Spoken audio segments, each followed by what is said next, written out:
Indian constitution and government. Clear? First time एक general question में आप लोगों से ओपिनियन रखना चाहता हूं, थोड़ा सा जानना चाहता हूं कि वास्तव में है क्या। What is politics?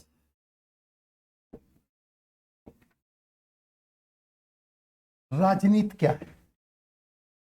सर्वोच्च विधि है। अगर एक मिनट, अगर पॉलिटिक्स राजनीति एक सर्वोच्च विधि है तो व्हाट इज द कॉन्स्टिट्यूशन?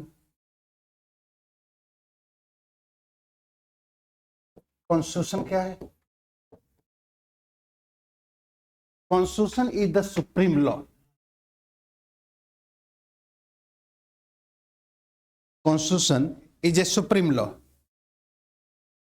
तो what is the politics? Government. The three organs of the government. First, legislative. Second, executive. And third, judiciary. Okay. The work of legislative is equal to law formation.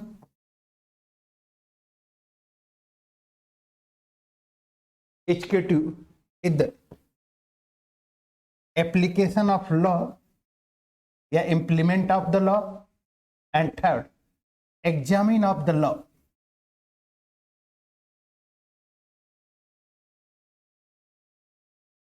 Okay, Nitin?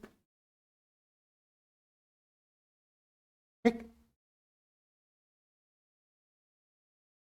But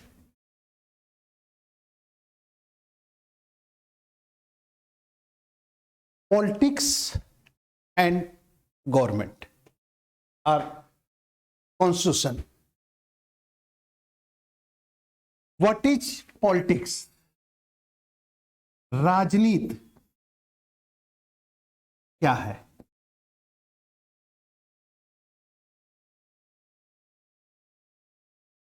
नहीं, एक minute, Nitin कहते नहीं हो, किसी से कोई बात होती है तो कहते हो तुम बहुत राजनीति कर रहे हो, तो बिना मतलब समझे तुम राजनीति कर रहे हो।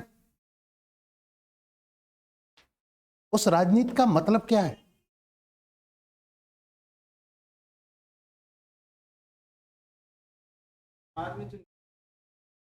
हाँ हाँ,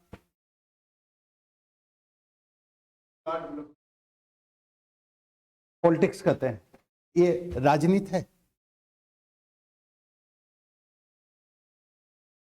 अगर ये चीज थी तो जिस दोस्त को कहते हो कि तुम राजनीति कर रहे हो वो ऐसा काम करता है कि जिसके कारण तुम कह रहे हो कि राजनीति है। देखिए, राजनीति तो अगर हम देखें, politics is the two part. Politics is the two part, एक negative aspect and second positive aspect.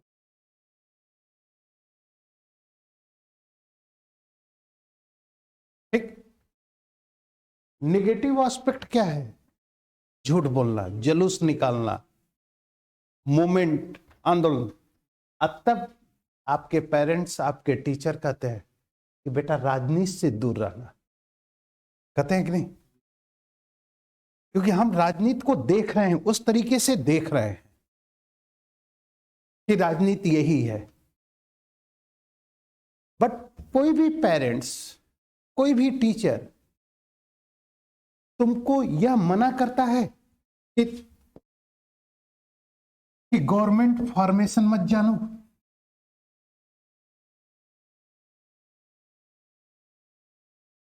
And what is the government formation? What is the right? What is the liberty? इसके बारे में मना किया जाता है कि आप मत जानो। तो यह राजनीति, इसलिए इस राजनीति को पॉलिटिक्स कहा जाता है। इसको हम पॉलिटिक्स कहते हैं, लेकिन इसको कहते हैं पॉलिटिकल साइंस। ये राजनीति है, नहीं कहते हैं। कोई अगर पॉलिटिशियन है या कोई पर्सन है, वो यह नहीं कहता है कि हम पॉलिटिकल साइंस में जा रहे हैं, वो कहता है कि हम पॉलिटिक्स में जा रहे हैं। क्लियर? तो अगर हम पॉलिटिक्स में जा रहे हैं या पॉलिटिकल साइंस में जा रहे हैं, तो उस स्थिति में रिजल्ट क्या निकलता है? Positive result. ठीक? और आप जिस ऑब्जेक्ट के लिए यहां पर बैठे हैं, जिस उद्देश्य के लिए बैठे हैं, वह उद्देश्य इस पॉजिटिव ऑब्जेक्ट से पूरा होगा, न कि निगेटिव ऑब्जेक्ट से। ठीक? दूसरी बात कि पॉलिटिक्स का मतलब क्या है। अब एक कंसेप्ट ये था, पॉलिटिक्स का मतलब है राजनीति, जिसको हम राजनीति कहेंगे,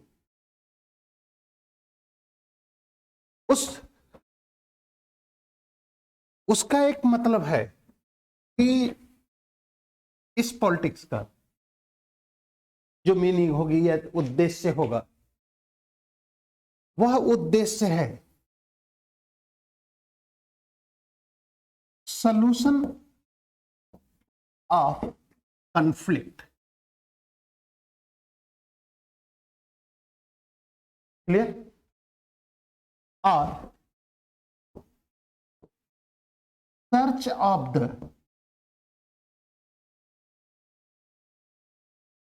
कॉमन इंटरेस्ट।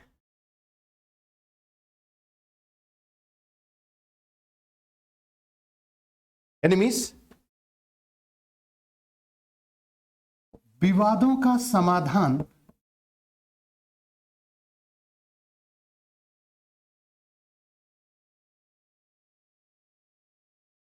एंड सेकंड, सामान्य हितों की खोज।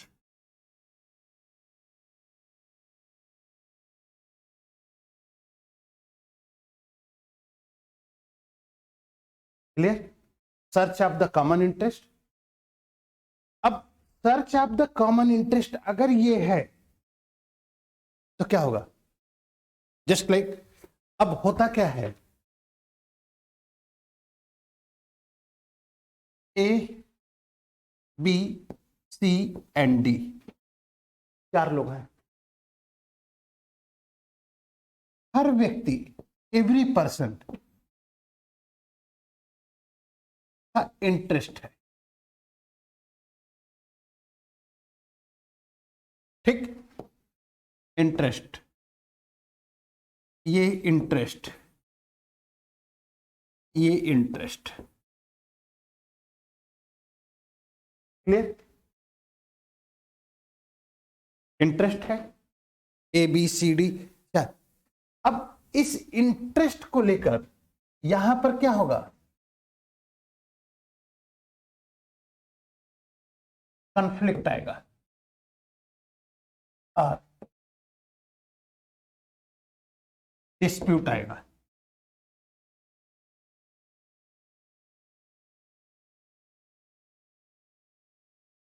क्लियर? कॉन्फ्लिक्ट और डिस्प्यूट आ जाएगा। ठीक? क्लियर हो गया? कॉन्फ्लिक्ट और डिस्प्यूट, जैसे जस्ट लाइक एक एग्जांपल बताता हूं। क्लास में तुम अपने कमरे में अकेले रहो तो विवाद होगा, जैसे ही रूम पार्टनर आ गया तो क्यों?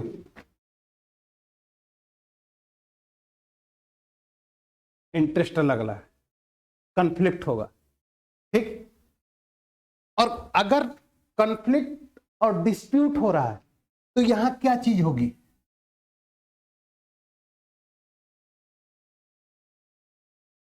क्या चीज होगी? क्यों क्या होगा? कॉन्फ्लिक्ट और डिस्प्यूट है आपके घर में या आपके रूम में, तो क्या होगा? डिस्टरबेंस, यानी means absence of peace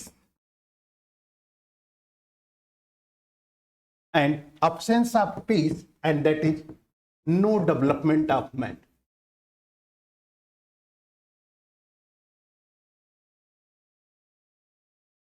okay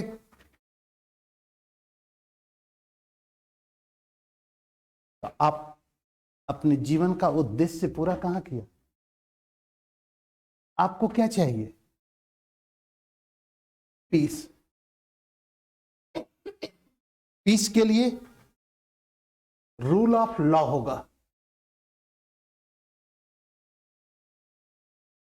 ठीक? जस्ट लाइक एक हम एग्जाम्पल समझा रहे हैं आपको, समझिएगा।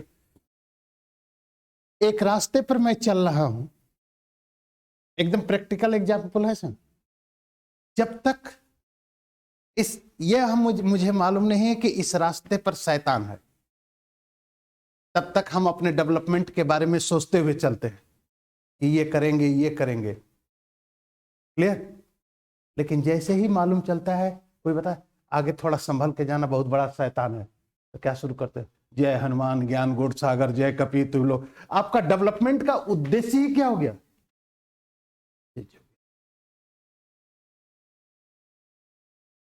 समझ में आएगी कि नहीं बात? तो what is the achieve your life?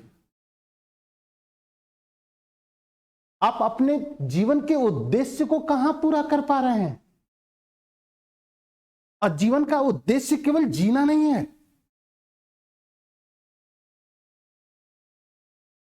But every man that is the gain of the prosperous life. प्रत्येक मनुष्य केवल जीना ही नहीं चाहता, बल्कि अच्छे ढंग से जीना चाहता है। और जब प्रत्येक मनुष्य अच्छे ढंग से जीना चाहता है,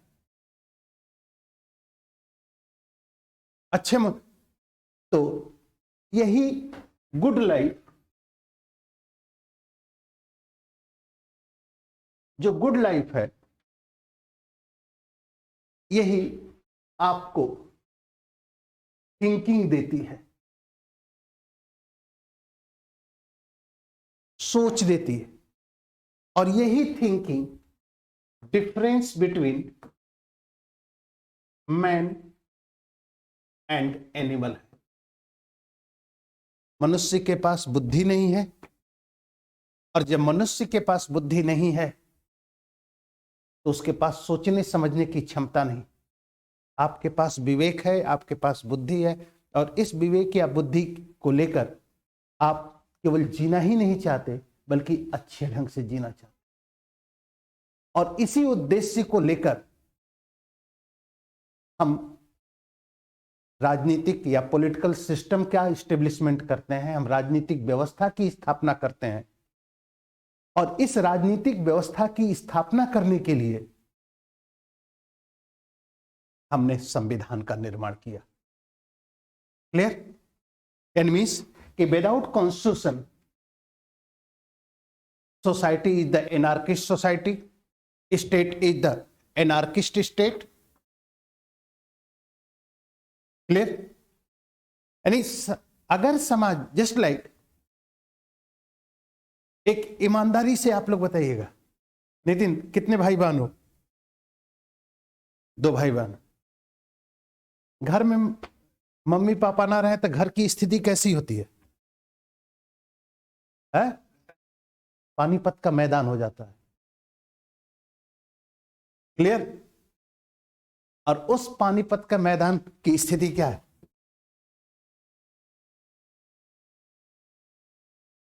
क्योंकि एक पॉलिटिकल थिंकर है मैकियावेली, नाम सुना होगा आप लोगों ने।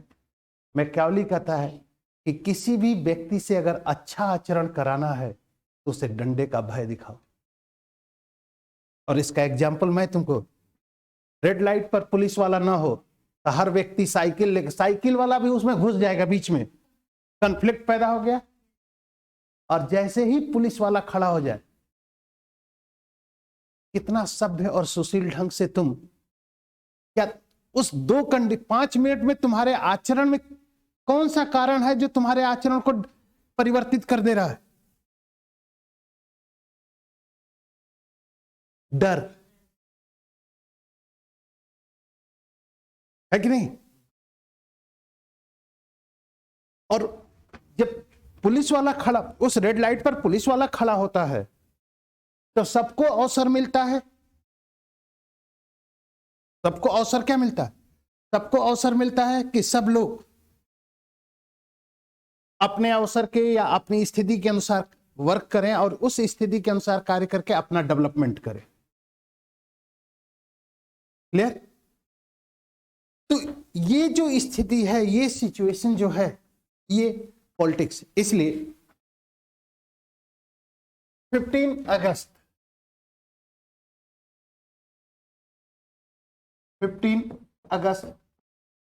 1947 India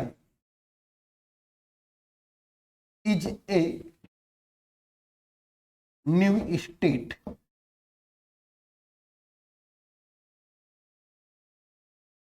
India is a new state.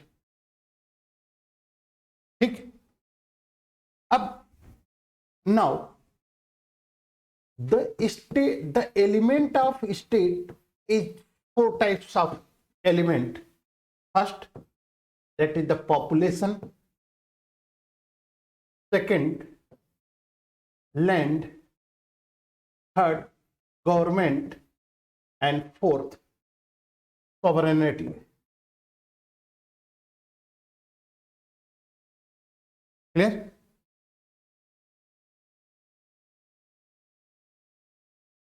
Population, land and government is equal to society.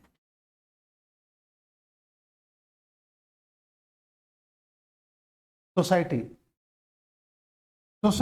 plus sovereignty is equal to state. Clear? And state is a political society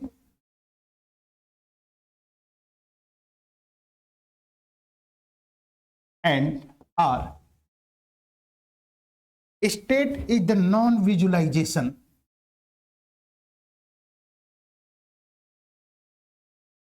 State is non-visual.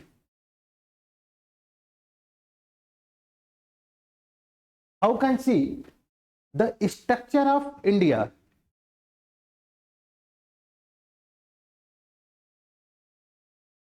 कैसे बना? भारत का दक्षिणी सिरा यही है। ये स्ट्रक्चर कैसे बना? कैसे बना शिवम?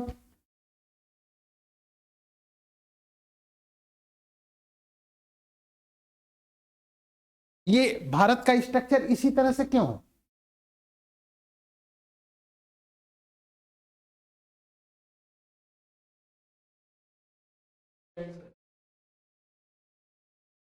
ठीक ठीक, आपकी बात मैं मान लिया। प्लेट टेक्टोनिक, आकाश में प्लेट टेक्टोनिक थियरी तो लागू नहीं होगी, तब भी तो स्ट्रक्चर वहां पर भी यही बनेगा।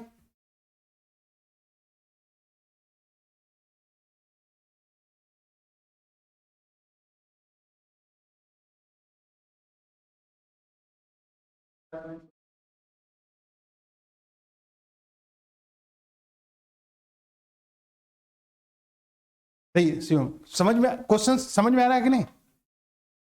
And that the structure of India, actual structure जो है,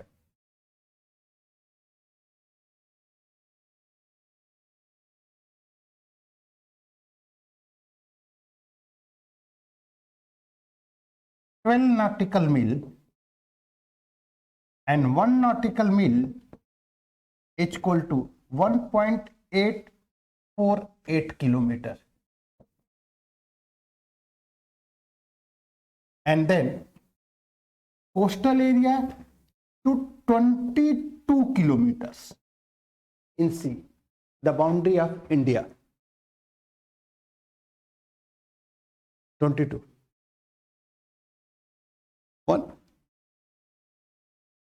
12 nautical mil.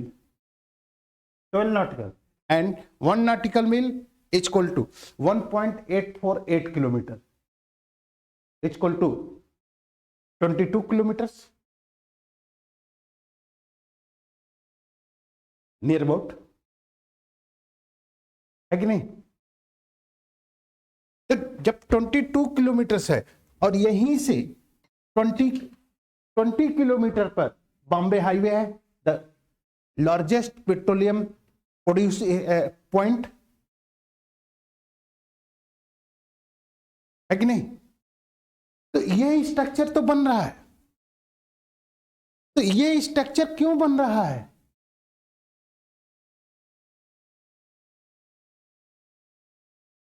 भारत का यह स्ट्रक्चर, तो आप कह सकते हैं कि सर इधर अरबियन सी है, नीचे इंडियन ओशन है, and third that is the Bay of Bengal है, इस कारण। तो ठीक है, ये स्ट्रक्चर आपने यहां बता दिया, लेकिन यह ठीक यही स्ट्रक्चर इंडिया का आकाश में बनेगा, जो इंडियन फ्लाइंग जोन होगा, जिसमें without permission there is no entry of any aeroplane. Clear? तो ये स्थिति कहां से आ रही है? इसका मतलब ये स्ट्रक्चर इसलिए बन रहा है, सुनिएगा, ये स्ट्रक्चर इसलिए बनाया गया क्योंकि यहां तक ये जो ब्लू लाइन है, the follow up rule and law of Indian government. Clear? यहां तक, इस ब्लू लाइन तक भारत सरकार के कानून क्या हैं? माने जाते हैं, लागू किए जाते हैं। और स्टेट क्या है? नॉन विजुअलाइजेशन है, राज्य हमें दिखाई नहीं पड़ता। इसलिए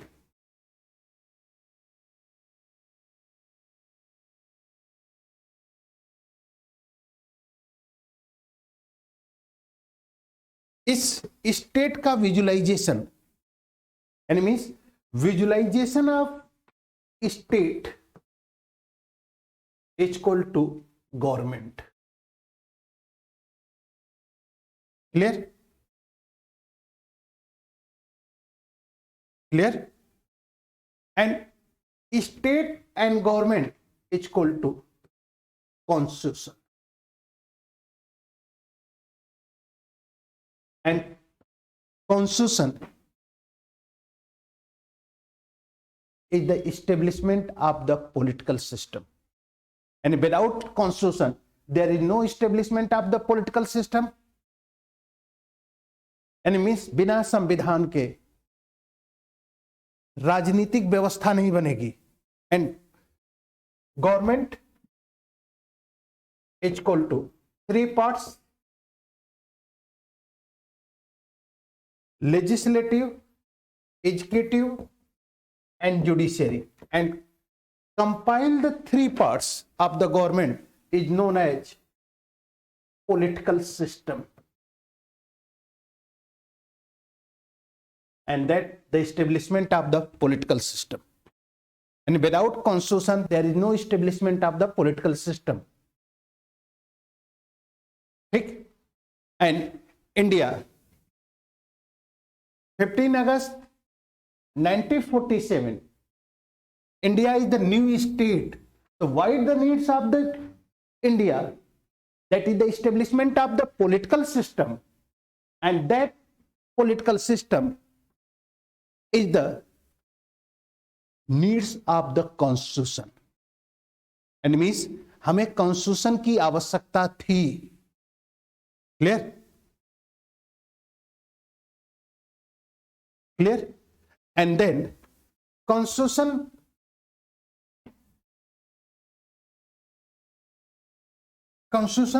ये कॉन्स्टिट्यूशन है। कॉन्स्टिट्यूशन के लिए आपको कॉन्स्टिट्यूएंट असेंबली चाहिए,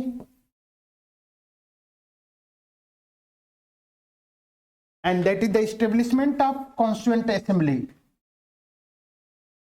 is cabinet mission.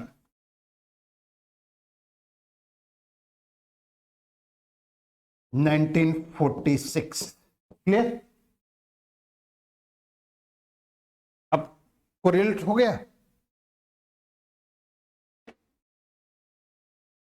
है कि नहीं?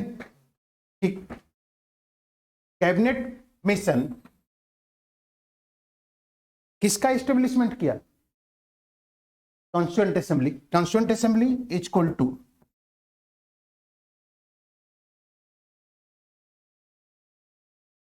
क्या है? संविधान सभा। क्लियर? संविधान सभा। Nitin, what is the first constituent assembly of the world?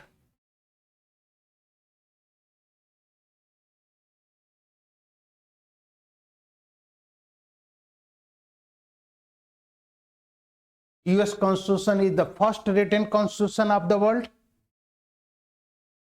and US Constituent Assembly is known as Philadelphia Convention.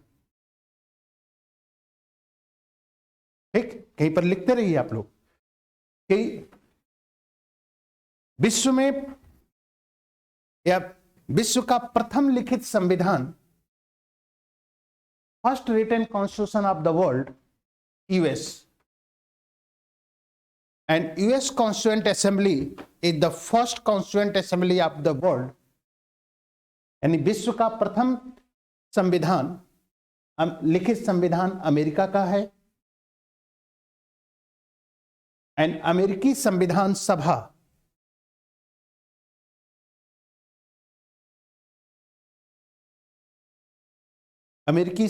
सभा को फिलाडेल्फिया कन्वेंशन कहा जाता है।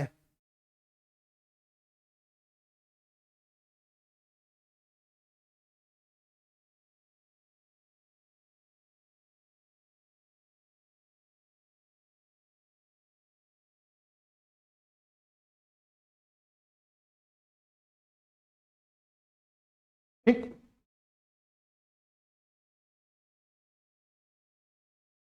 Enemies constituent.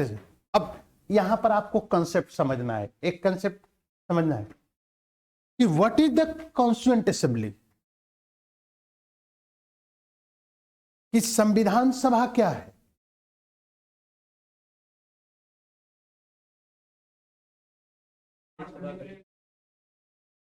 नहीं शिवम, अगर आपसे पूछा जाए कि what is the constituent assembly, संविधान सभा क्या है, तो constituent assembly is a representative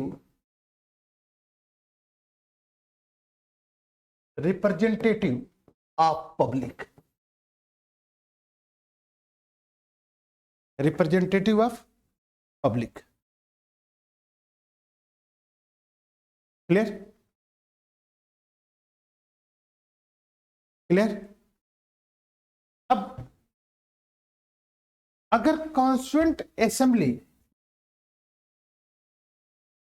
सुनिएगा थोड़ा सा यहां पर, अगर कॉन्स्टिट्यूएंट असेंबली कोई डिसीजन लेती है तो वह डिसीजन किसका माना जाएगा? जनता का। क्लियर? हाँ, किसी भी, वो डिसीजन किसका माना जाएगा? पब्लिक का। 10 लाख पर एक। क्लियर? यहां तक समझ में? तो वह डिसीजन अगर पब्लिक का है, डिसीजन अगर पब्लिक का है, तो स्थिति क्या होगी? स्थिति यह होगी कि कॉन्स्टिट्यूएंट असेंबली का डिसीजन पब्लिक का डिसीजन होगा, okay, and that the starting of the Indian constitution, we the people of India. अब समझ में आई बात? हम भारत के लोग, इस संविधान का निर्माण किसने किया है? और जिस समय संविधान बनी थी, जिस समय संविधान सभा, उस समय 33 करोड़ पॉपुलेशन थी, 34 करोड़ की पॉपुलेशन थी। तो क्या 34 करोड़ लोगों ने मिलकर संविधान बनाया? उनके रिप्रेजेंटेटिव, जस्ट लाइक एक सपोज दैट, एक एग्जांपल देता हूं तुम लोग। मान लो आपके रिलेटिव में कोई फंक्शन पड़ा, ठीक, कोई फंक्शन पड़ा, यहां तक तो समझ में आ रहा है शिवम? और आपके पेरेंट्स जाने के लिए नहीं चले जा पाते हैं, या किसी प्रॉब्लम के कारण नहीं जा पाते, तो आपको भेजा जाता है कि आप जाओ। तो आपकी पोजीशन क्या है वहां पर? रिप्रेजेंटेटिव। आपकी शैतानी नहीं मानी जाएगी। अब समझ में आ गई बात? तो कॉन्स्टिट्यूएंट असेंबली का जो यानी means 10 lakh equal to 1 member.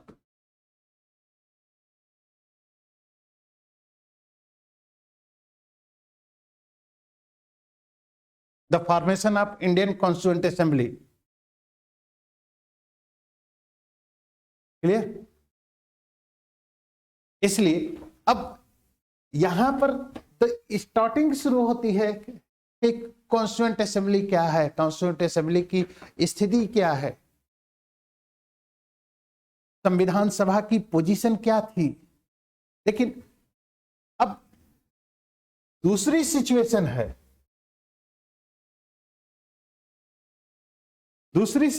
है, यहां पर थोड़ा सा समझना है कि constituent assembly is the representative of public, जनता के प्रतिनिधि हैं, क्लियर है कि नहीं? तो जनता के प्रतिनिधि होने के लिए क्या चाहिए यहां पर?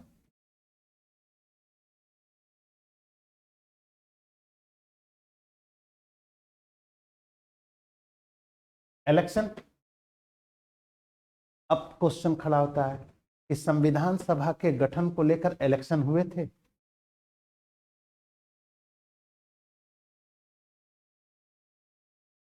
समझ में आ रही कि नहीं बात?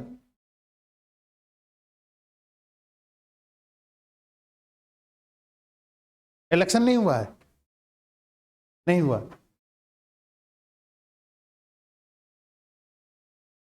हुआ है शिवम? नहीं हुआ है। 1952 में हुआ था फर्स्ट। तो जो कॉन्स्टिट्यूएंट असेंबली है वो कैसे कॉन्स्टिट्यूएंट असेंबली बनी, कैसे उसे कॉन्स्टिट्यूएंट असेंबली कहा जाए, और इलेक्शन क्यों नहीं कराया गया, ये भी रीजन है।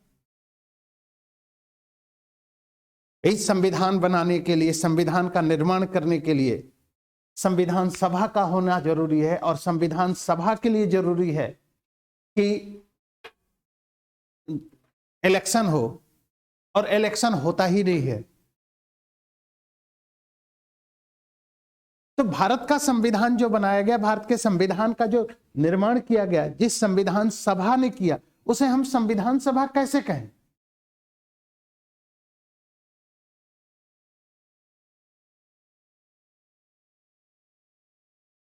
और अगर इलेक्शन नहीं हुआ अगर इलेक्शन नहीं होता है तो आप कैसे डिफाइन करेंगे कि वो रिप्रेजेंटेटिव ऑफ पब्लिक है कि नहीं? अब इलेक्शन न होने का कई रीजन है। फर्स्ट रीजन जो सबसे बड़ा था कि भारत की स्वतंत्रता किस परिवेश में हुई है?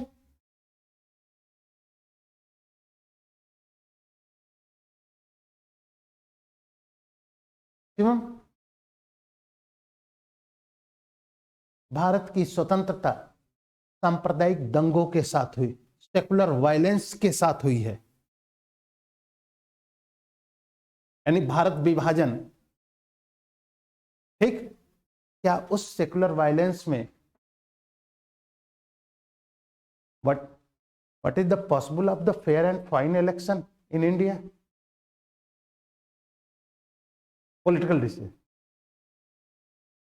दूसरा, अगर इलेक्शन कराना है तो समय लगेगा, पैसे लगे, इकोनॉमिकल एक्सपेंडिचर बढ़ेगा। क्या उस समय भारत की स्थिति ऐसी थी? इसलिए इसके पहले जो चुनाव हुआ था जिसमें अंतरिम सरकार का गठन हो रहा है, उसी के इलेक्टेड मेंबर को क्या कर लिया गया? इसीलिए यहां पर लिखा जा रहा है कि 10 lakhs is equal to 1 member. 10 lakhs is equal to 1 member. अब क्लियर हो गया? इसलिए कहा जाता है कि भारतीय संविधान के निर्माण के लिए जिस संविधान सभा का गठन किया गया था, वह उस संविधान सभा के गठन को लेकर कोई डायरेक्ट इलेक्शन भले न हुआ हो, लेकिन जो संविधान सभा के सदस्य थे वह जनता के प्रतिनिधि थे। क्लियर? यानी संविधान सभा के गठन को लेकर भले ही कोई चुनाव ना हुआ, फिर भी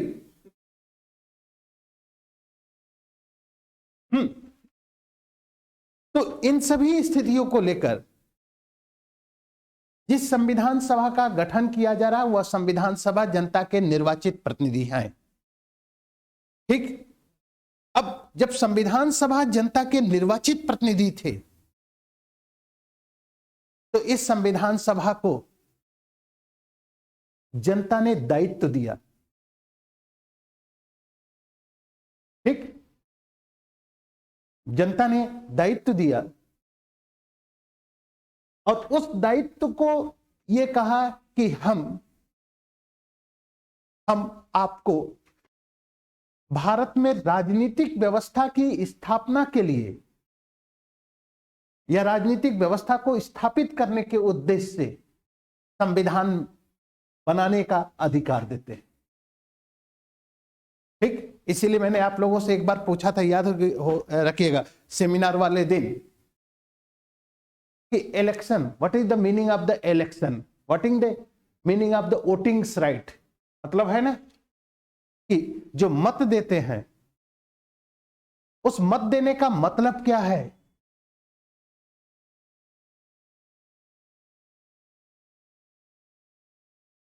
तो जिसको हम मत देते हैं उसको हम यह रिस्पॉन्सिबिलिटी देते हैं ना, यह रिस्पॉन्सिबिलिटी देते हैं कि तुम मेरे डेवलपमेंट के लिए काम करो। क्लियर? और जब तुम मेरे डेवलपमेंट के लिए काम करोगे तब मैं तुम्हारी आज्ञाओं का क्या करूंगा? पालन करूंगा। और यदि तुम मेरे डेवलपमेंट के लिए वर्क नहीं करते हो तो मैं तुम्हारी आज्ञाओं का पालन नहीं करूंगा। इसलिए मैंने एक दिन क्वेश्चन आप लोगों से पूछा भी था, याद करिएगा, कि आप अपने माता पिता का सम्मान करेंगे? याद आ रहा है? आप अपने माता पिता का सम्मान करेंगे या उनकी आज्ञाओं का पालन करेंगे? है कि नहीं? और यदि जैसे मान लीजिए ट्रैफिक रूल है, ट्रैफिक रूल है शिवम, तो अगर ट्रैफिक रूल है तो हम ट्रैफिक रूल को फॉलो क्यों करते हैं? No protection of the life of the traffic rule and that is no follow of the traffic rule of state. अगर ट्रैफिक रूल अगर हमारे जीवन की सुरक्षा नहीं करता है तो हम ट्रैफिक रूल का पालन नहीं करेंगे। क्लियर?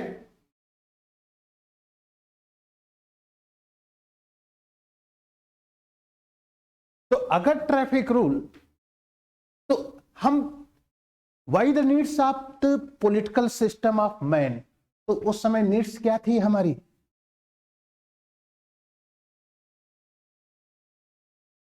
आप लोग को समझ में आ रहा है? 1947 में the needs of Indian public, why the needs of the Indian public?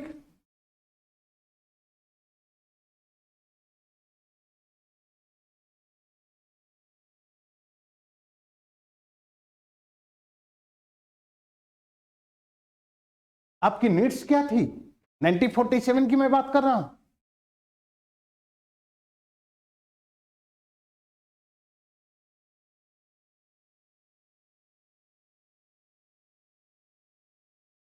The nature of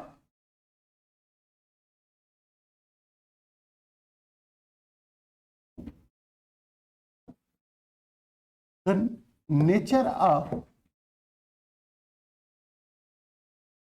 Indian society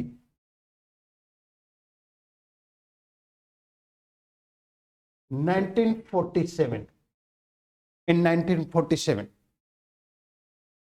Why the nature of Indian society in 1947?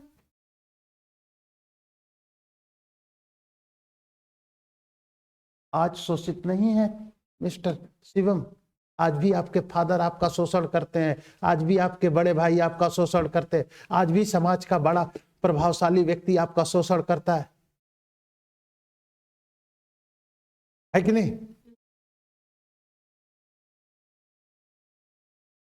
आज पुरुष महिलाओं का शोषण करता है कि नहीं?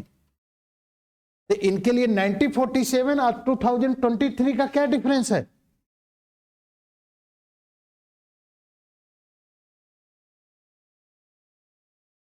अंग्रेज अगर लॉ मेकिंग नहीं थे तो अंग्रेज 200 वर्षों तक भारत पर शासन कैसे किए?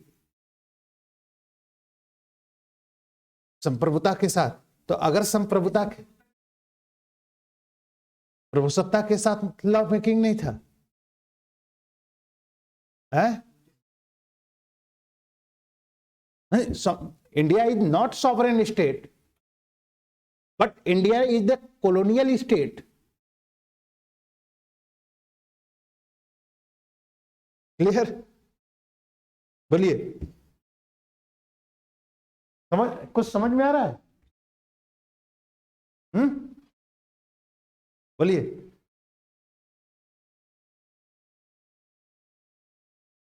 क्या अब इसके लिए एक कमेंट लिख लीजिए डॉक्टर अंबेडकर का, हिंदी में कमेंट है, थोड़ा सा लिख लीजिए, इस पूरे स्ट्रक्चर को समझ जाएंगे आपका।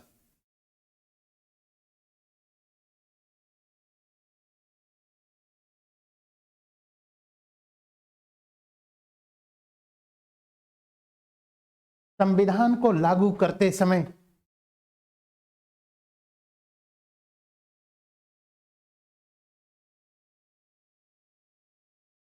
डॉक्टर अंबेडकर ने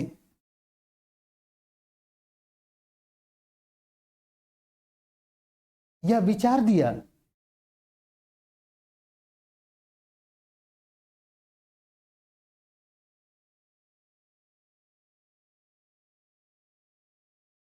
कि इस संविधान को लागू करके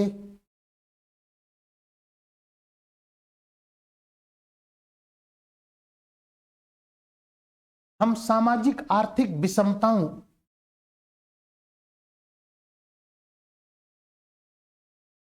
सोशल एंड इकोनॉमिकल डिस्क्रिमिनेशन सामाजिक आर्थिक विषमताओं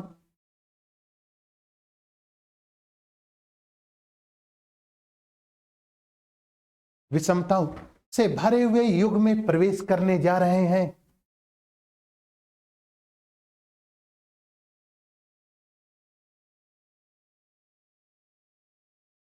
यह संविधान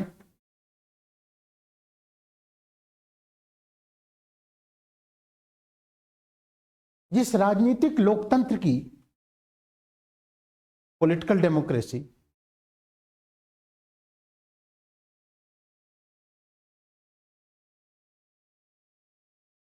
जिस राजनीतिक लोकतंत्र की political democracy in this constitution, that is the establishment of the political democracy and political democracy is known as political democracy is equal to one man and one vote। Political राजनीतिक लोकतंत्र किसे कहते हैं नितिन?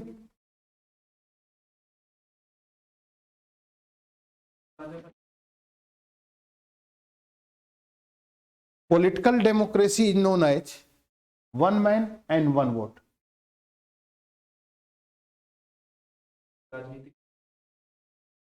पॉलिटिकल डेमोक्रेसी, इसका मतलब, एक minute अभी मैं आपको क्लियर करता हूं। क्या लिखा है? स्थापना करता है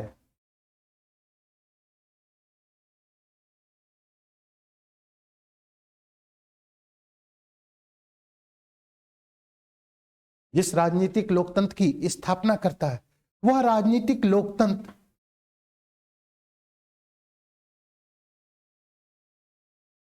तभी सफल और सुदृढ़ होगा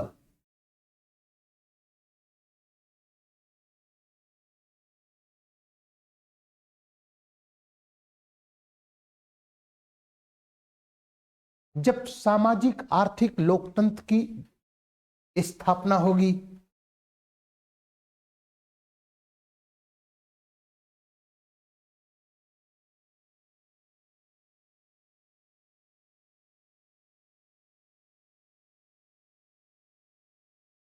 जब सामाजिक आर्थिक लोकतंत्र की स्थापना होगी। क्लियर?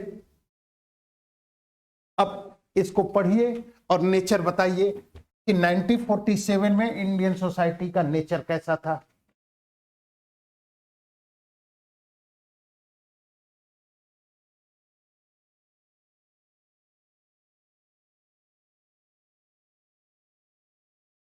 इंडियन सोसाइटी का नेचर है सोशल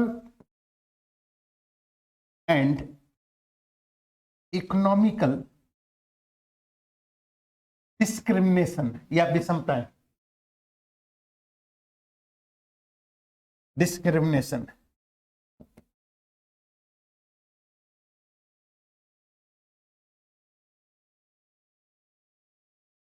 क्लियर?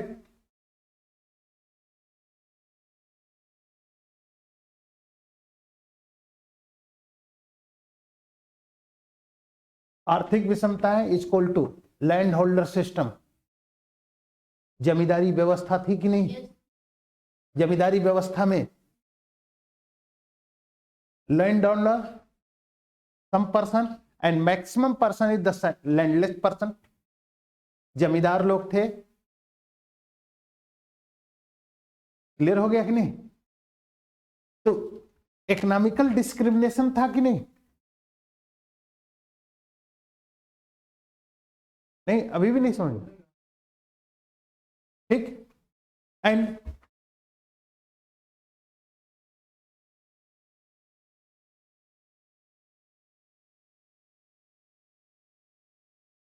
अब दूसरा पहलू है ये।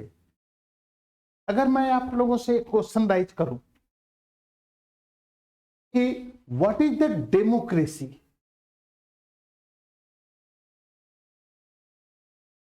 तो डेमोक्रेसी क्या है?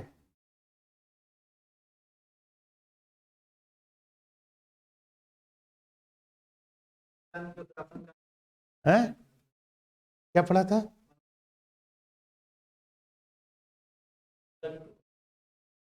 राजा बनेगा ऐसा? हाँ, इलेक्शन से आएगा। यानी मीन्स कि जहां पर इलेक्शन होगा वहां पर डेमोक्रेसी होगी।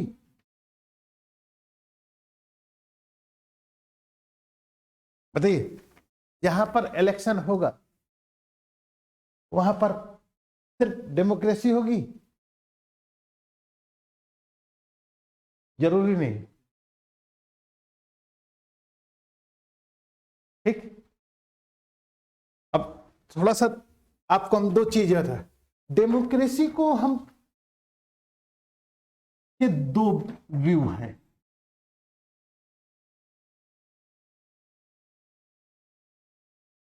ठीक,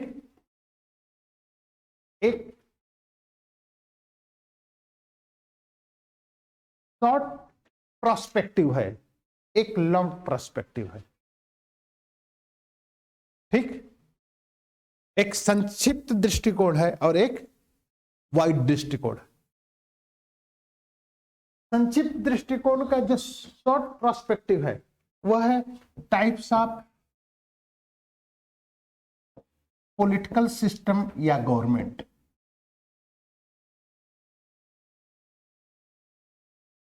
और government, types of political system are government. Clear? सुनिएगा।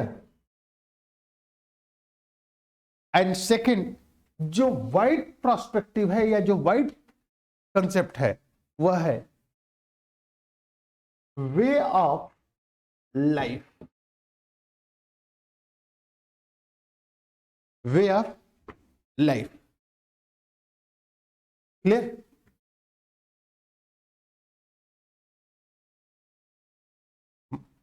मतलब समझ में आ रहा है? कि डेमोक्रेसी का यह कंसेप्ट वाइड कंसेप्ट पर है, वाइड प्रोस्पेक्टस पर चलते हैं।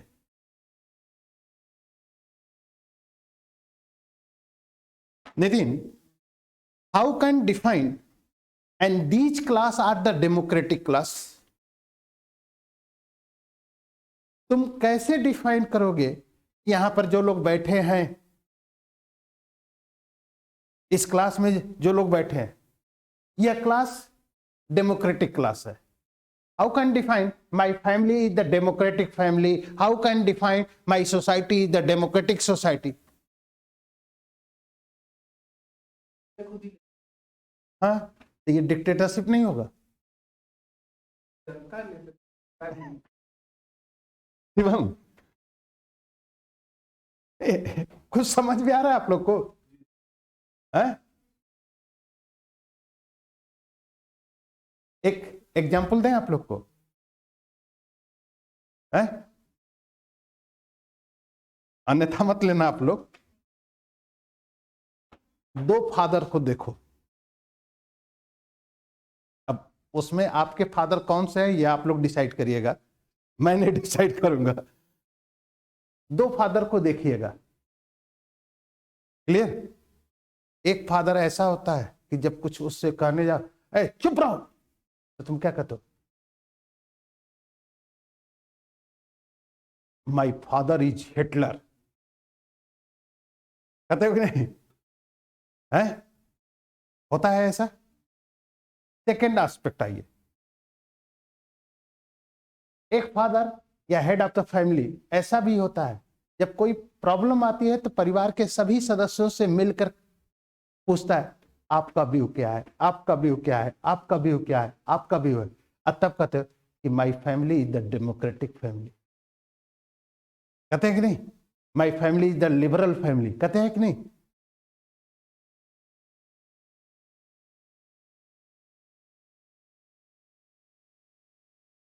है कि नहीं? अब कुछ कंसेप्ट क्लियर हो रहा है? तो जब सबसे पूछा जा रहा है कि आप बताइए, आप बताइए, आप बताइए। तो यहां पर क्या चीज है? दो चीजें।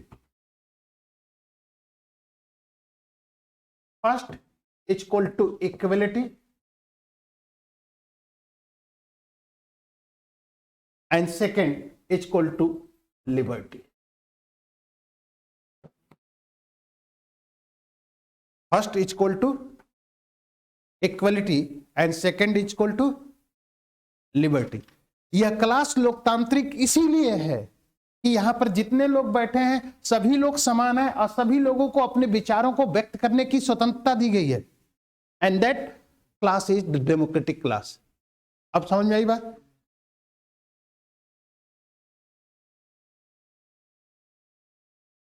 ठीक। समाज में रहने वाले सभी लोग अगर समान हों, ठीक, समान हों और सभी लोग स्वतंत्र हों,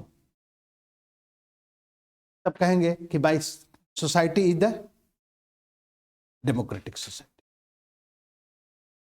इसलिए election is not compulsory, is the part of democracy. Democracy is the important part of the equality and liberty। ठीक। अब सोचिएगा एक सिचुएशन अब आपको और रख रहे हैं। ये आपका इंडियन कॉन्स्टिट्यूशन है।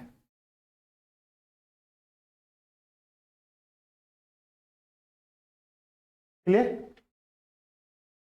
बहुत एक समझ लीजिए कि इतना बड़ा वाइड कंसेप्ट इस पर चलेगा कि बहुत कुछ प्रूफ करेंगे आप। हम एक ही पॉइंट नहीं प्रूफ कर रहे हैं इस पर, ये समझ लीजिएगा। इंडियन कॉन्स्टिट्यूशन है। इंडियन कॉन्स्टिट्यूशन का ऑब्जेक्ट होगा सोशल एंड इकोनॉमिकल डेमोक्रेसी।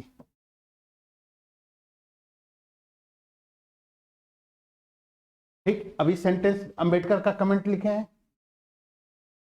यानी means absence of social and economical democracy and there is no establishment of the political democracy। Clear? अब इस कंसेप्ट को मैं समझा रहा हूं, इस सिचुएशन को समझिएगा।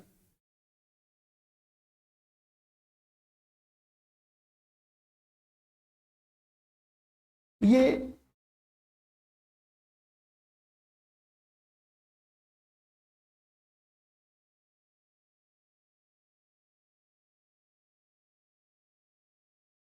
इंडियन सोसाइटी है।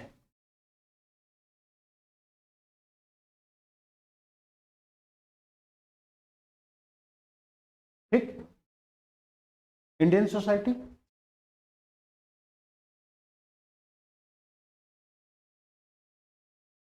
और इंडियन सोसाइटी क्या थी 1947 में? Indian society is the traditional society,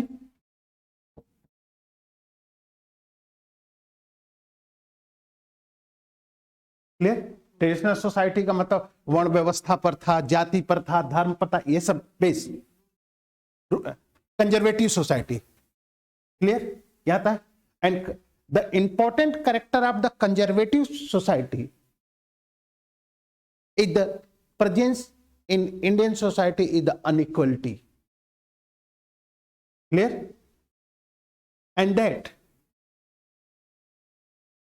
second part,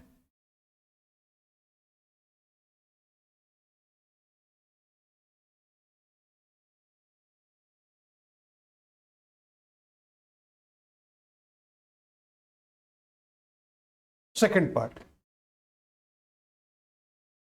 clear?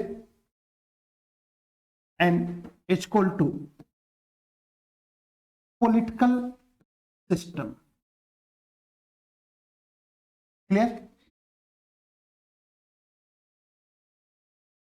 every political system is the representative of society, या political system is the symbol of society. Clear? Political society, political system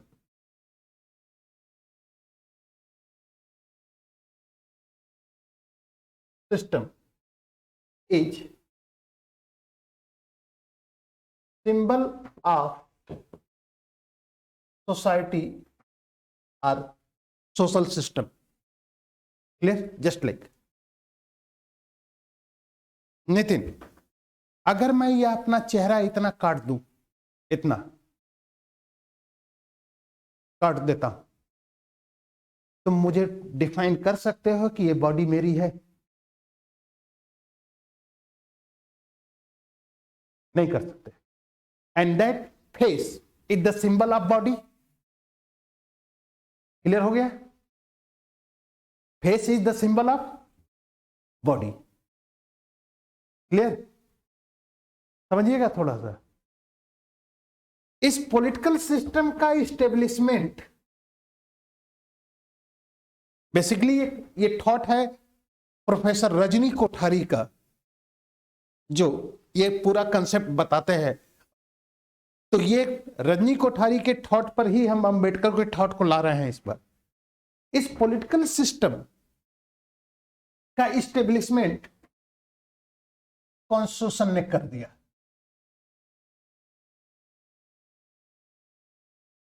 clear? अभी बोले ना कि without absence of without constitution there is no establishment of the political system. यानी बिना संविधान के राजनीतिक व्यवस्था की स्थापना संभव नहीं है. इसलिए अगर राजनीतिक व्यवस्था की स्थापना करनी है, किसी भी राज्य में अगर राजनीतिक व्यवस्था की स्थापना करनी है, जैसे मैंने यूट्यूब पर एक वीडियो लोड किया है, why the needs of constitution in state. देखा ना?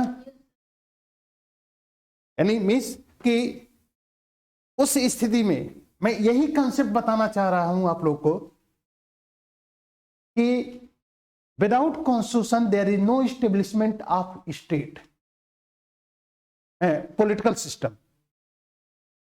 यानी किसी भी स्टेट के लिए पॉलिटिकल सिस्टम का होना बहुत जरूरी है.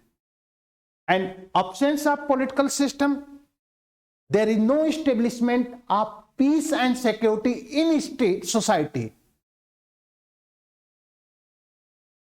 भाई किसी भी समाज में अगर राजनीतिक व्यवस्था नहीं है तो कानून का शासन नहीं होगा.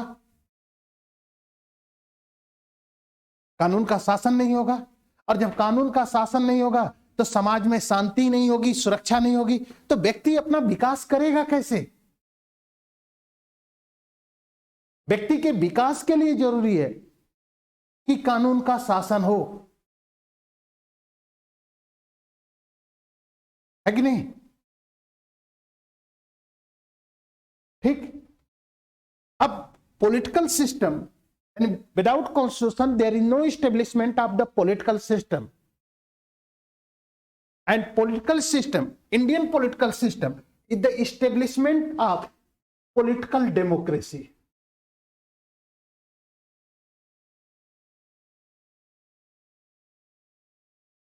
Clear? Political democracy is known as one man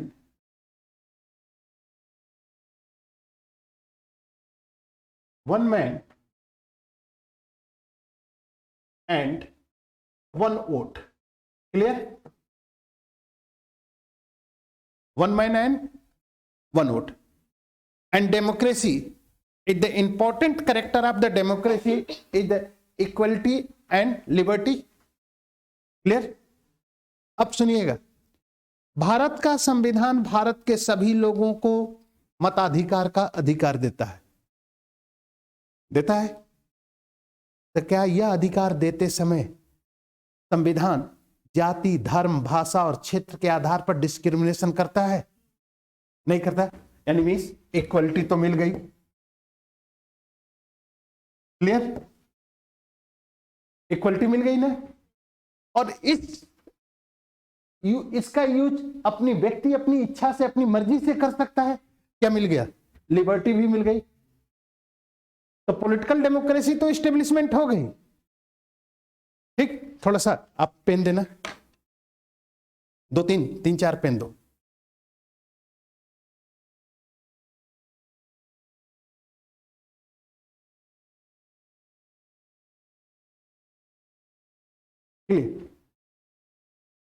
ये इंडियन सोसाइटी है, क्लियर? डिस्क्रिमिनेशन है।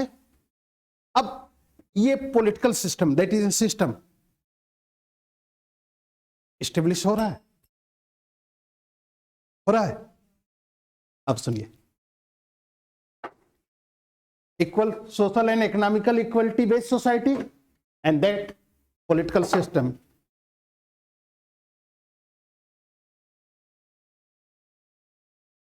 क्लियर हो गया। अंबेडकर का कमेंट अब पढ़िए, अब कंसेप्ट उठाइए।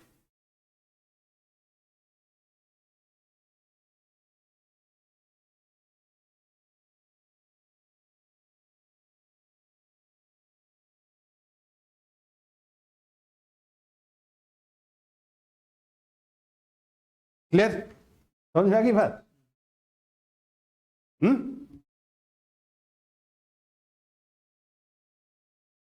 सोशल एंड इकोनॉमिकल डेमोक्रेसी, ठीक, कोई भेदभाव नहीं।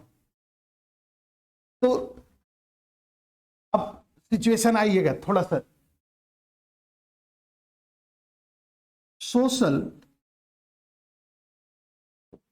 And economical democracy,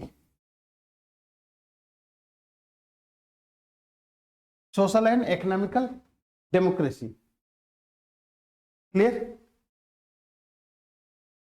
are social and economical equality and liberty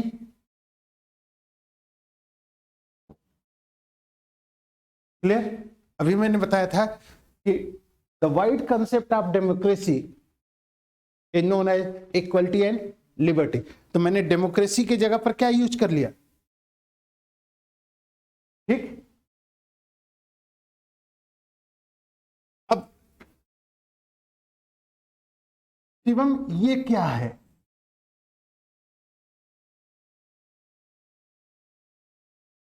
social means सामाजिक, आर्थिक, लोकतंत्र, क्या है?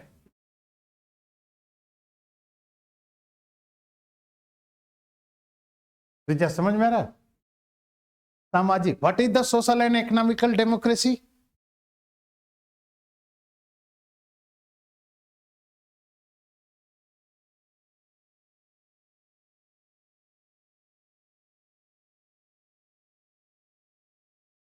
बोलिए।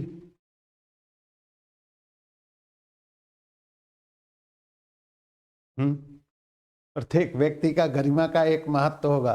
अगर इतना ही गरिमा का है तो एक फादर या समाज का है, तो जो शैतान व्यक्ति है दूसरे व्यक्ति की गरिमा का महत्व क्यों नहीं देता है कि नहीं?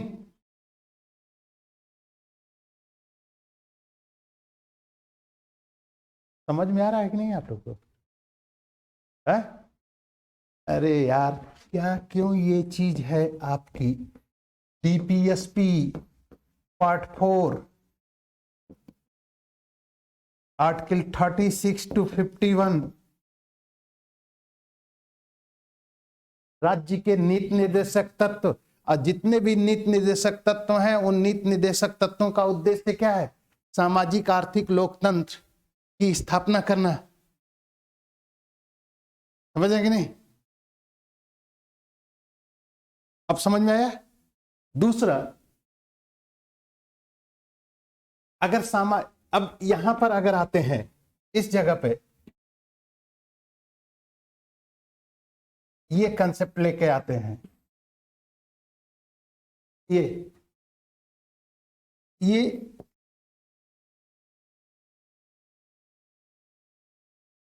ये आपका न्यू इंडियन सोसाइटी हो गई।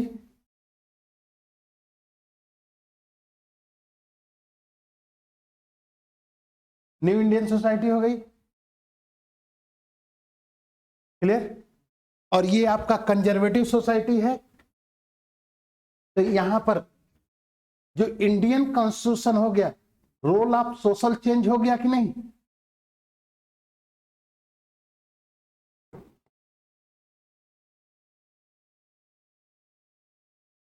हो गया। अगर आपसे पूछा जाए कि भारतीय संविधान समाज में परिवर्तन के रूप, सामाजिक परिवर्तन के रूप में इसकी भूमिका का विश्लेषण करें तो हो जाएगा कि नहीं?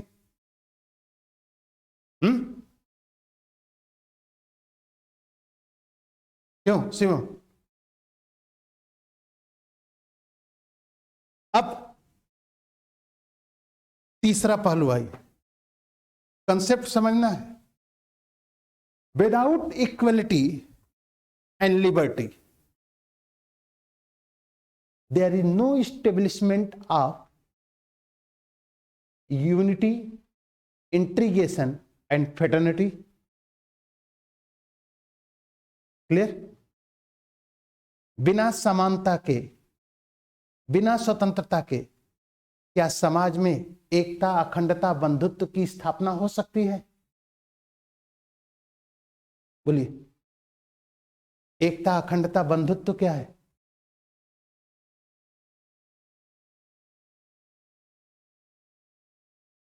अरे प्रस्तावना है यार।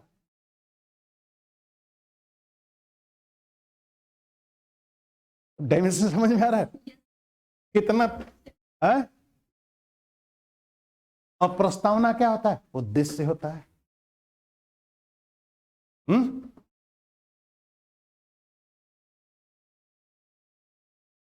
इसलिए अब तीसरा डायमेंशन मैं उठा रहा हूं, जो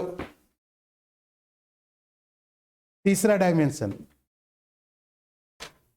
जो एकदम करंट है, जो आपसे पूछा जाएगा। क्लियर? 1950 में 1950 में the nature of Indian society और the social and economical based society are the conservative society. Clear है? 1950 का जो संविधान हमारा समाज था, जिसमें हम संविधान को लागू किए, उस संविधान को लागू करने के बाद सामाजिक आर्थिक विषमताएं विद्यमान थी, जैसा अंबेडकर का कमेंट है। ये विषमताएं आज भी हैं नितिन, है कि नहीं? हाँ और ना, ऐसा और नो। अगर है, the failure of the Indian constitution and there is no achieve of the object of the Indian constitution. Question बनेगा यहां पर, यूपीएससी आपसे क्वेश्चन बनाएगी कि जिन उद्देश्यों को लेकर भारतीय संविधान का निर्माण किया गया, क्या वह उद्देश्य भारत की संविधान आधारित राजनीतिक व्यवस्था ने पूरा किया है? अब आप डिफाइन कीजिए। ये क्वेश्चन कहीं नहीं मिलेगा आपको, किताब में नहीं मिलेगा। कंसेप्ट अगर ये है तो आप क्या कर सकते हैं? डिफाइन कर सकते हैं।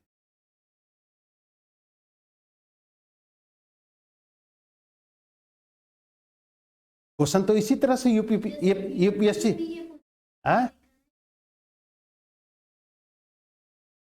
तो यूपीएससी तो इसी तरह क्वेश्चन पूछेगा। शिवम तो बताइए, अगर आज भी भारतीय समाज में संविधान के लागू हुए 72 साल बीत चुके हैं और फिर भी भारतीय समाज में सामाजिक आर्थिक विषमताएं हैं, तो जिन उद्देश्यों को लेकर भारतीय संविधान का हम निर्माण किए थे, वह उद्देश्य पूरा कहां हुआ? और अगर उद्देश्य पूरा नहीं हुआ तो भारतीय संविधान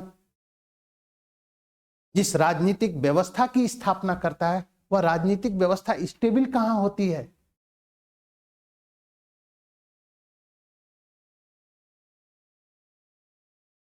क्वेश्चन खड़ा हो रहा है कि नहीं? बताइए। अब इसका जवाब है कि जिन उद्देश्यों को लेकर हम संविधान का निर्माण किए थे, वह उद्देश्य भले ही हम पूरे तरीके से प्राप्त न किए हों, लेकिन यह भी हम नहीं कह सकते कि हम उन उद्देश्यों को प्राप्त करने में पूर्ण एब्सोल्युटली फेल्योर है। रीजन यह भी हो सकता है कि हम कॉन्स्टिट्यूशन या पॉलिटिकल सिस्टम के जो ऑब्जेक्ट थे इसलिए पूरा नहीं कर पाए क्योंकि हमारे पास रिसोर्सेज बहुत लिमिटेड थे। ठीक, और इस लिमिटेड रिसोर्सेज के माध्यम से हमें भारतीय समाज को एक बदलना था। और यदि संविधान के लागू हुए 72 सालों की पोजीशन की स्थिति को देख ले तो 1950 में जो सामाजिक आर्थिक विषमताएं थीं, वह सामाजिक आर्थिक विषमताओं में आज कमी आई है।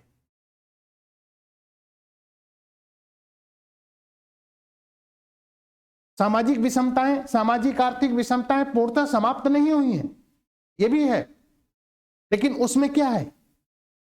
कमी आई। इसलिए भारत का संविधान जिन उद्देश्यों को लेकर, जिन लक्ष्यों को लेकर इस संविधान का निर्माण किया गया, वह उद्देश्य अगर पूर्णतः प्राप्त नहीं किया गया करता है तो यह भी कहा जा सकता है कि यह उद्देश्य अगर अपने उद्देश्य को प्राप्त करने में पूर्णतः असफल भी नहीं रहा, बल्कि अपने सीमित संसाधनों के माध्यम से भारत अपने उन उद्देश्यों को प्राप्त करने में सफल रहा जिन उद्देश्यों को लेकर भारतीय संविधान का क्या किया गया? निर्माण किया गया। और यही रीजन है कि भारतीय समाज में पाई जाने वाली जो सोशल एंड इकोनॉमिकल डिस्क्रिमिनेशन थी उसमें कमी आई है और धीरे धीरे इसमें कमी आ रही है। और इस कमी के कारण भारतीय समाज में एकता भी है, अखंडता, और यही स्थिति है जिसके कारण भारतीय लोकतंत्र आपका मजबूत हो रहा है और इस मजबूती के साथ आगे बढ़ रहा है। परिणाम स्वरूप भारतीय लोकतंत्र को विश्व का सबसे बड़ा लोकतंत्र कहा जाता है। Indian democracy is known as the largest democracy of the world. Clear? ये स्थिति है।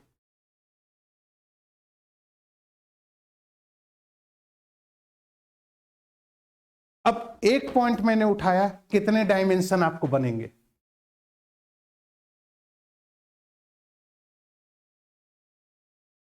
आपका नाम क्या है? राज राठौर है कि नहीं?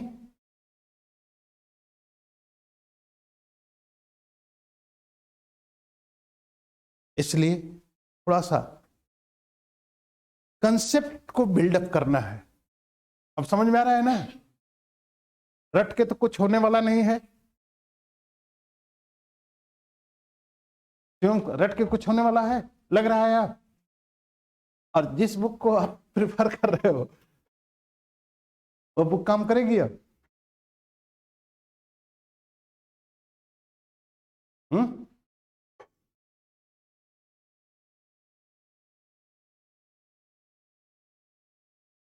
ठीक, इसलिए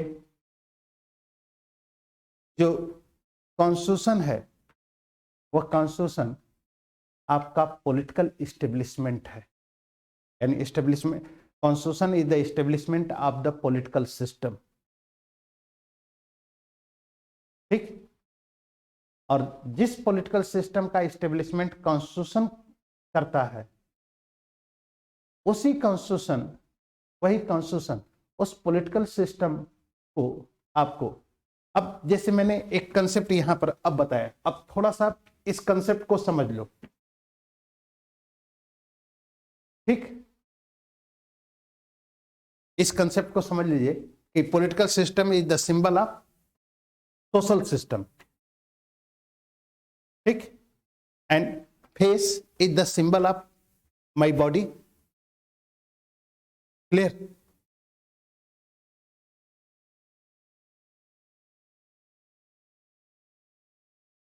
नितिन, पेट में दर्द हो रहा है तो उसका प्रेजेंटेशन आपके चेहरे पर क्यों आता है? होता है कि नहीं? दिमाग से कनेक्ट है। तो दिमाग को घर से कनेक्ट कर दो तो घर पर दिखाई पड़ेगा। दिमाग को किताब से कनेक्ट कर दो तो किताब पर दिखाई पड़ेगा, मॉनिटर बन जाएगा। क्यों? क्योंकि इस शरीर के अंदर जो भी एक्शन होगा वह हमारे फेस पर दिखाई पड़ेगा। इसलिए इस सोसाइटी में जो भी रिएक्शन एक्शन होगा वो पॉलिटिकल सिस्टम पर आएगा। इस समाज में जाति के आधार पर संघर्ष हो, इस समाज में धर्म के आधार पर संघर्ष हो, उसका इंपैक्ट पॉलिटिकल सिस्टम पर पड़ेगा। इसलिए इसका इंपैक्ट इस पर पड़ता है और इसका इंपैक्ट इस पर पड़ता है। इसलिए जिसे हम जाति का राजनीतिकरण कहते हैं, वह जाति का राजनीतिकरण न होकर राजनीति का क्या हो जाता है? जातिकरण।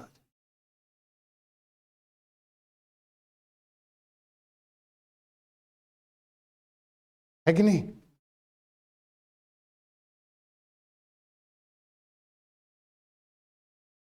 तो ये स्थिति है।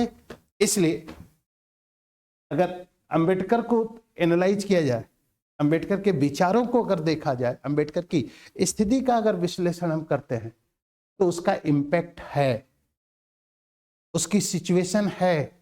और अंबेडकर एक बहुत महान राजनीतिक विचारक थे, एक बहुत बड़े समाज सुधारक थे। अंबेडकर की महानता बहुत थी, और जब अंबेडकर की महानता बहुत थी या अंबेडकर की स्थिति बहुत थी तो उन्होंने भारतीय संविधान का जो स्थिति डेवलप किया, भारतीय संविधान की स्थिति को लेकर जो एनालाइज किया, वह स्थिति काफी महत्वपूर्ण है। इसलिए यह कह देना कि हम अपने जिन उद्देश्यों को लेकर हम इस संविधान का निर्माण किए, वह उद्देश्य अपने वह संविधान अपने उद्देश्यों को प्राप्त करने में पूर्णतः असफल रहा, ये गलत है।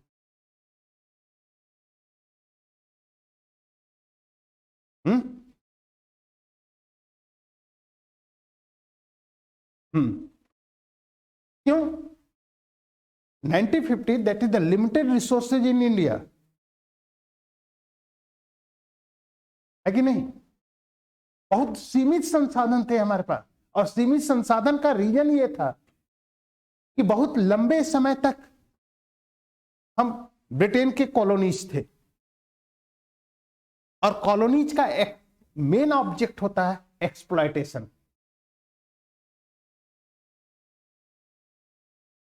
है कि नहीं? एक्सप्लॉयटेशन, शोषण करना उनका मेन ऑब्जेक्ट होता है। तो इन स्थितियों को ले ले, या इन स्थितियों के आधार पर अगर हम एनालाइज करते हैं तो हम अपने ऑब्जेक्ट या अपने उद्देश्यों को अचीव करते हैं। ठीक, अब एक स्थिति और मैं आप लोगों से बात करूं, आपके प्रिपरेशन का लेवल क्या होगा? सबसे बड़ी प्रॉब्लम ये है, सबसे बड़ी स्थिति यही है। इसके लिए जरूरी है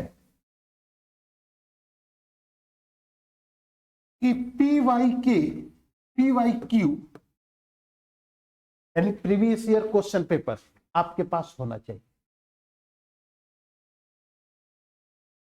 क्लियर? इस PYQ से जो टॉपिक चलेगा, आपका जो टॉपिक चल रहा है,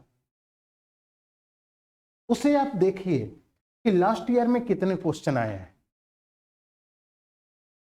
और आप कितना क्वेश्चन कर पा रहे हैं। ठीक, अगर PYQ से अगर लास्ट ईयर के क्वेश्चन सॉल्व हो रहे हैं तो यह समझ लीजिए कि आपकी प्रिपरेशन सही दिशा में चल रही है।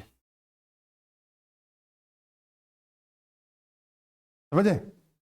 और हाँ, ये चीज हो सकता है, ये सिचुएशन मानी जा सकती है कि PYQ के देखने से, PYQ को देखने से क्वेश्चन तो समझ में आ रहा है लेकिन हम लिख नहीं पा रहे हैं, उसका आंसर जवाब नहीं। तो ये स्थिति कि हम लिख नहीं पा रहे हैं लेकिन हमको समझ में आ रहा है कि इस क्वेश्चन में मुझे लिखना क्या है,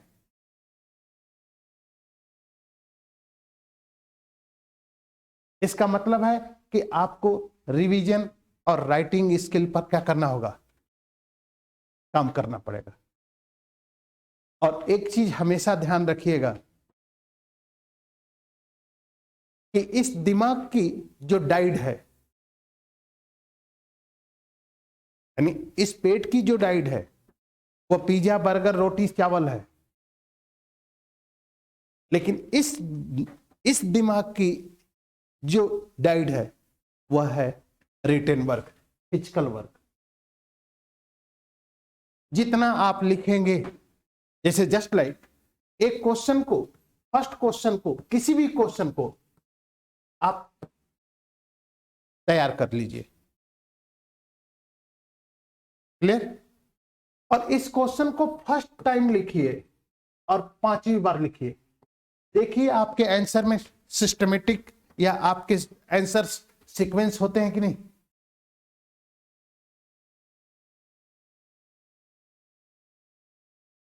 लेकिन होता क्या है कि आप लोग लिखने से पीछे भागते हैं। आप लोग जो नोटबुक रखे हैं, ईमानदारी से आप बताइए कि इस नोटबुक का यूज करके 1 साल अपनी पढ़ाई पढ़ के इस नोटबुक को अपने से लिख के भर देते हैं। क्यों? क्योंकि दिमाग क्या है, आप आपकी सोच क्या है, आपकी सोच यह है कि रट लो, और जब लिखना आएगा, जब लिखने को होगा, लिख तो लूंगा ही। क्यों? क्यों स्टूडेंट या सिविल सर्विस के जो एस्पिरेंट हैं,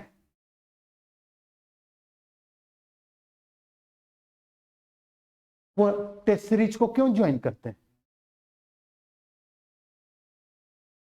लिखने की शैली आ जाए। ठीक है? और लिखने लिखने का जो अस्त्र है, लिखना जो राइटिंग जो है, वह राइटिंग इतना इंपॉर्टेंट है कि लिखते समय आपका जितना कंसंट्रेशन होता है उतना कंसंट्रेशन पढ़ते समय नहीं होगा।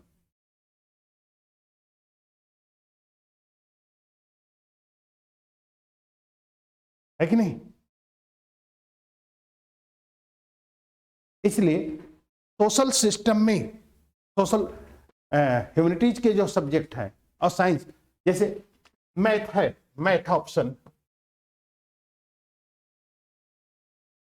मैथ ऑप्शन रात भर आप पढ़ते रहते हैं, नींद इसलिए नहीं आती है क्योंकि यहां पर माइंड भी काम करता है और फिजिकल वर्क भी काम करता है, दिमाग भी काम करता है, फिजिकल वर्क। जिसका साइंस का बैकग्राउंड होगा वो पूछिए उनसे कि वे रात भर अगर मैथ लगा रहे हैं या मैथ हो रहा है, सॉल्व हो रहा है, तो उनको नींद नहीं आ सकती। लेकिन ऐसा क्या रीजन है कि कॉन्स्टिट्यूशन, हिस्ट्री या अदर्स ज्योग्राफी के सोशल एक पेज पढ़ने के बाद आपकी नींद आ जाती है?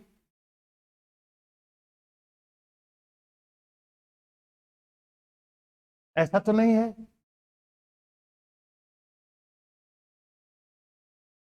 अगर तुम्हें नींद नहीं आती तो नींद तो उसे नहीं आती जो पागल होता है।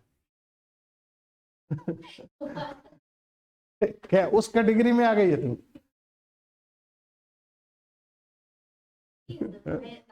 क्या हम उसको मान लें? उसको हम मान लें? है इंटरेस्ट। तो सवाल तो ये भी खड़ा होता है कि अगर आपका यूपीएससी या सिविल सर्विस में इंटरेस्ट नहीं होता तो आप आए क्यों?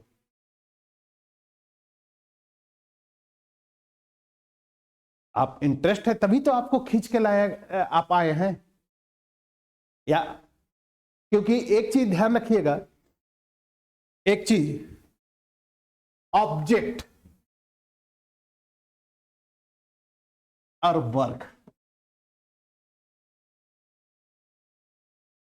Object and work, what is the relation between object and work? Nitin,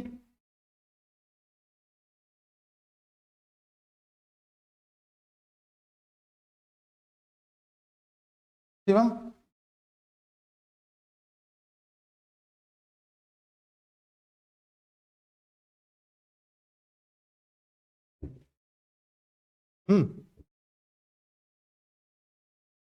object and work में रिलेशन क्या है?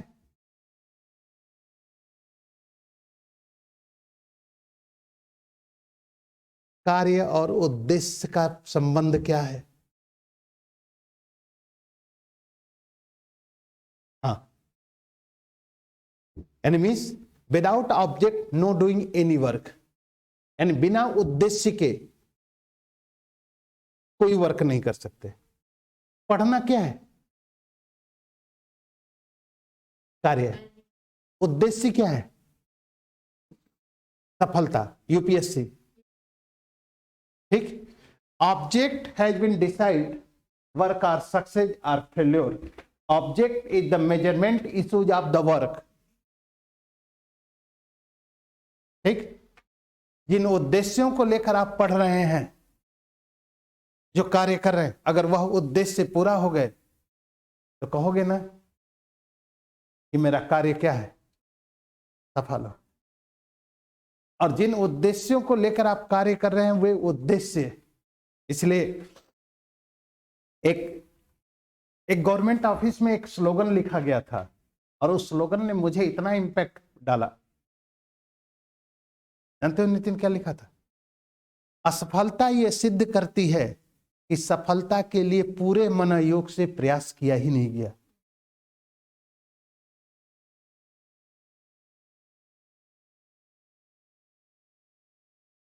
यानी सफलता के लिए जितनी आपकी जरूरत थी, कैलिबर थी, जितना आपको जरूरत थी,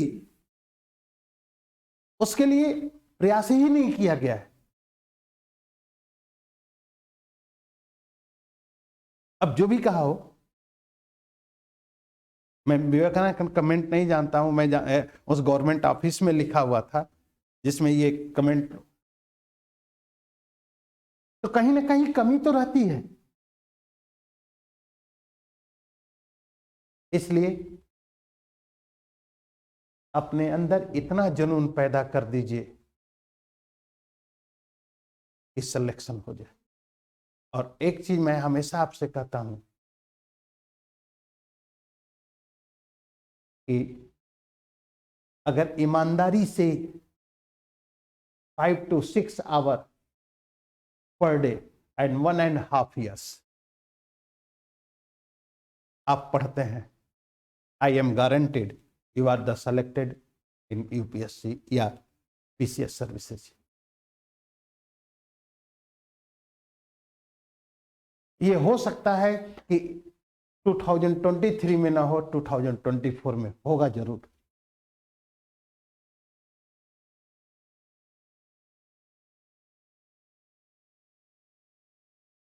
ये निश्चित है, क्योंकि अभी आप देखे हैं ना डायमेंशन कैसे कैसे चल रहे थे। ये डायमेंशन की सोच थी कभी कि इतने कंपैरेटिव ढंग से इसको सोचा जाए?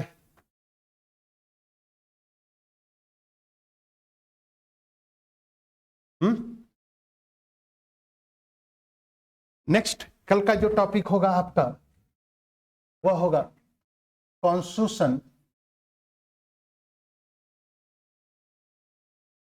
एंड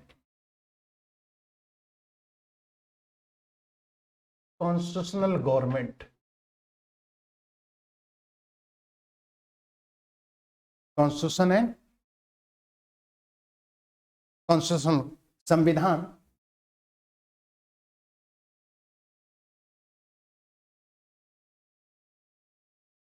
व संवैधानिक